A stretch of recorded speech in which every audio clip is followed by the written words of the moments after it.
বেরোতে পারছি না, কিছু মার্কেট ফার্কেট যেতে পারলাম না, তাই এই বাজার থেকে একটু দেশি ডিম, কাতলা মাছের ডিম পেয়েছি, সেটা নিয়ে একটুখানি একটা তোমাকে খাওয়াচ্ছি, সবাই মিলে খেতে পারবো। আচ্ছা, সবাই তোমার রান্না দেখতে চেয়েছে, দেখো যে কি কেলেঙ্কারি আর করছে। এখানে একটুখানি গরমের পেঁয়াজ দিয়ে দিলাম আর একটু রসুন দিয়ে দিলাম। হ্যাঁ, আচ্ছা, যদিও জানি না রান্না, কিন্তু কী করবো, তুমি আর করতে পারছো না, তোমার না করার জন্য আমাকে এটা করতে হচ্ছে। আমি করতে পারছি না, তোমার রান্না অনেকে দেখতে। না না, আমার রান্না করার দরকার নেই বাবা, এই ঝামেলা করে কে গরমে করবে।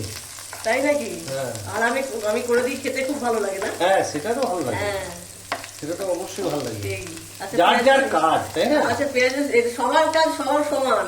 আচ্ছা, এখানে একবারে একটুখানি লঙ্কার গুঁড়ো দিয়ে দিচ্ছি। আমার সাথে সব ধরে ফেলা হয়ে যাচ্ছে, কিন্তু আমি যাচ্ছি। আচ্ছা, জিরে দিলে, একটু জিরে দিলাম। ধরে দিলে, আর লঙ্কা গুঁড়ো। লঙ্কা গুঁড়ো দিলাম। আচ্ছা সব একটু একটু করে দেবো, এটা তো কোনো পরিমাণ জানি না।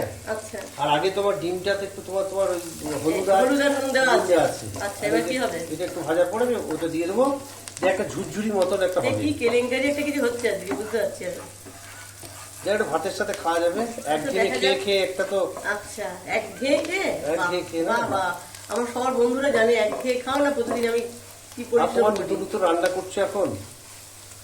এখন নয়, এখন দেখছে সবাই, তাই সারা জীবনই করে যাচ্ছে। এই আনন্দে এখন খুন্তি নাড়িয়ে যাচ্ছে, কি একটা বিভৎস